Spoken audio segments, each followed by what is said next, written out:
TV. Leo tuko na mgeni wetu. Mgeni wetu anaweza nitambulisha kwa majina yako kamili? Kwa majina ninaitwa Gift Mshira, ni Chief Inspector of Police na ni mkazi wa Mombasa.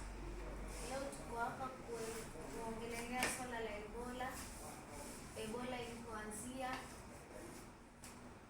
na wapi itaelekea, yani wewe unaionaje hiyo Ebola? Kwanza nianze kusema kwamba Ebola ni ugonjwa hatari sana na ni ugonjwa wa kuambukizana. Ugonjwa ile Ebola inatokana na kirusi ambacho kinaitwa Ebola virus, ambayo inabebwa na mnyama mmoja ambaye anaitwa African fruit bat. Ni aina speciali ya popo na si kama popo wa kawaida. Ni aina ya popo inaitwa African fruit bat, ambayo jiografia inatuonyesha kwamba mnyama huyu anapatikana sana sana kwa zile nchi ambazo ziko chini ya Sub-Saharan Africa.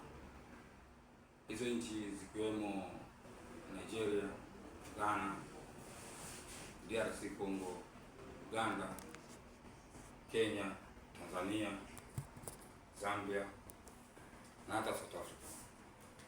Zile nchi ziko kwa hiyo mvuli, ziko na uwezo mkubwa sana wa huyo mnyama ustawi na kunawiri kwa hizo nchi. Turudilie swala la iko kirusi kinaitwa Ebola virus. Inamaanisha kwamba tisho la mkurupuko wa gonjwa hili la Ebola hapa Kenya liko wazi and it is real, kwa sababu tuko chini ya ile mvuli wa Sub-Saharan Africa. Na kama ni hivyo, ni mzuri kujua kwamba huyo mnyama huwa hii virus haimsumbui kwa mwili wake, yenyewe hupeana tu hiyo virus kwa viumbe viwili ambavyo mmoja wapo ni mwanadamu na kiumbe kingine ni grupu ya wanyama ambao wanaitwa primates. Hawa wanyama wanaitwa primates ni wanyama kama vile ape, mnyama kama vile monkey, mnyama kama vile lemur.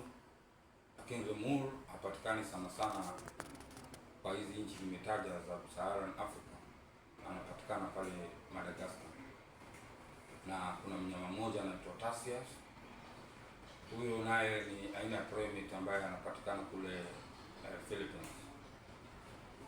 Huyo mnyama si mnyama mkubwa, ni mnyama ni kama vile anafanana na monkey, lakini akiwa amekomaa kabisa, ukubwa wake ni kimo cha ngumi ya mwanaume aliyekamilika, na mnyama ambaye ana macho makubwa sana, na tabia zake ni mnyama ambaye anakuwaga na haya sana, kwa hivyo hutampata karibu na wanadamu, na pia maisha yake yanaegemea katika vitisho vya magonjwa kama hilo ambayo nimekwambia kwamba yuko katika tisho la kusambaziwa hiyo Ebola virus na huyu mnyama ambaye anaitwa African fruit bat.